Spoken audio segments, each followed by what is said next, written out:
Hey guys, Tristan here from RC Bros 2000, and today we have my Slash 4x4 Rouge's first upgrade ever. Very awesome. Now what I'm going to be installing is the new Castle Sidewinder 4.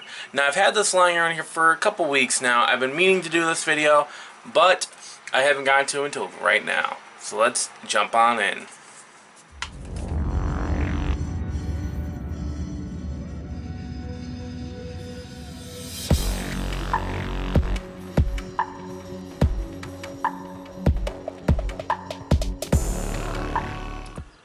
Alright guys, so as I said, we are installing the new Sidewinder 4.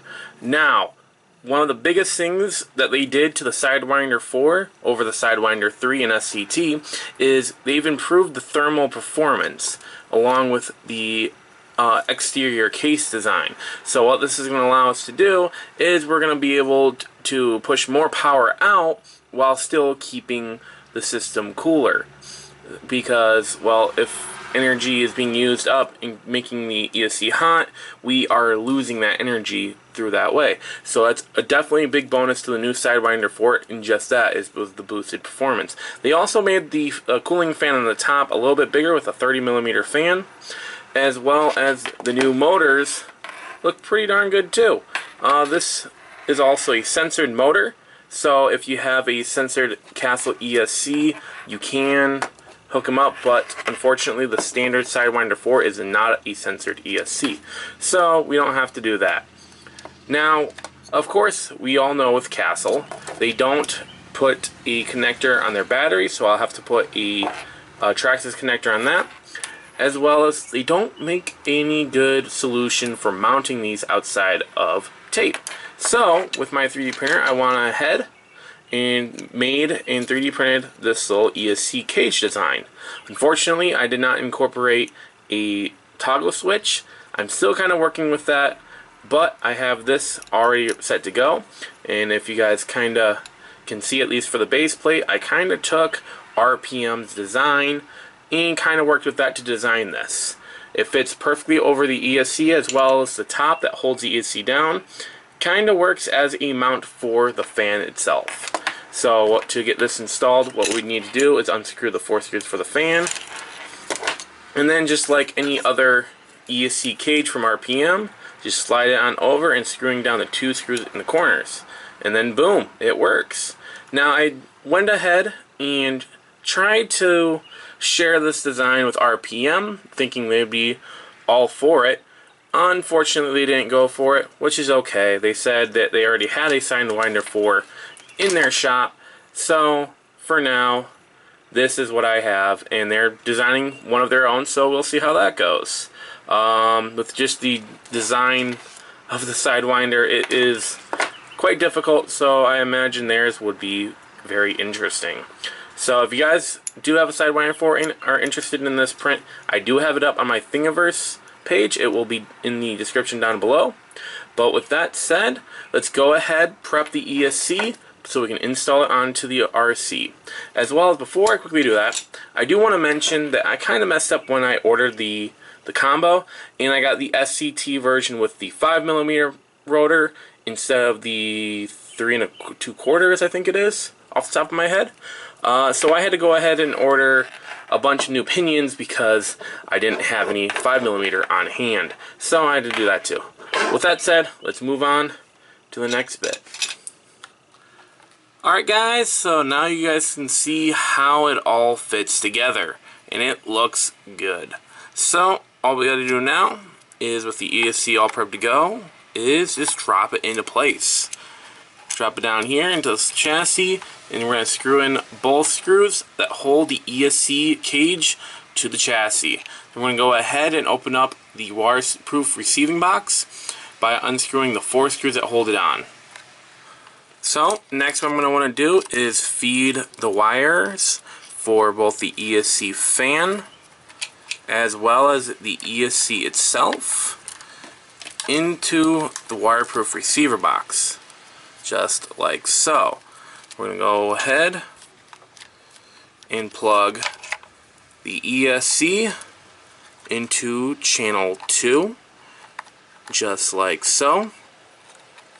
And then I'm going to take the wire for the fan itself, and I'm actually going to plug it in to the open channel 1. Since the signal, the 12 volt signal from the black and red pins are the exact same no matter what, this will power the fan without any issues, and it won't pull from the steering servo. So now all we gotta do is tidy up the wires and close up the waterproof receiver box.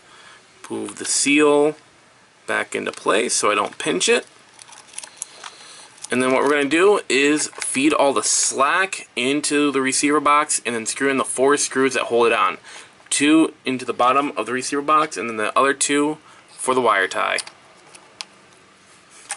With the EC all wired up and ready to go and the waterproof receiver box closed, we can now move on to installing the motor. Now we're going to need to remove the cover for the gearbox, which is held on with a single screw up here, as well as the motor plate, which is held on with a single screw right here. And then we pull it off. To attach the motor, all we have to do is take the motor plate, slide it on over the rotor, line up the 2 holes with the desired screws, and then we're going to screw down the 2 countersunk screws that hold it on. They don't have to be super long, they just need to get on there. Then we're going to take our grub screw with the grub facing the flat end, and we're going to slide it down in there, and we're going to tighten it down. Now I'm not going to tighten it down all the way because I want to make sure the gears are aligned perfectly when I go to install it.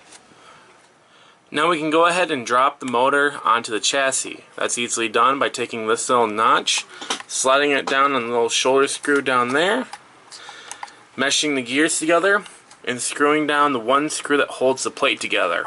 After that's done, we can go ahead and take the gear cover itself, slide it over, and screw down the 1 screw that holds that one in place. Next, what we gotta do is to plug the motor into the ESC. That's easily done by taking the 3 wires, A, B, and C, and plugging them in the same order into the ESC. By doing A right there, just like that. B, which is this guy right here, just like that. There we go.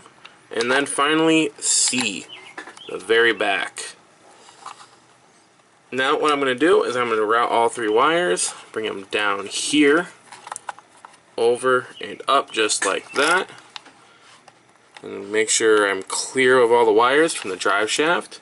I'm going to move the switch down the same way like that, and then I'm going to take the little clamp that grabs the wires, bring it down just like that, and screw it into place with a single screw. Alright, so the final thing that we have to do is calibrate the ESC. That's easily done by taking our transmitter, holding it down, and we're going to power it up.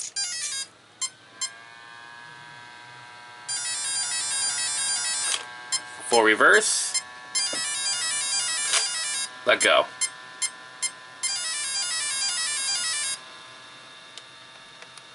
So now,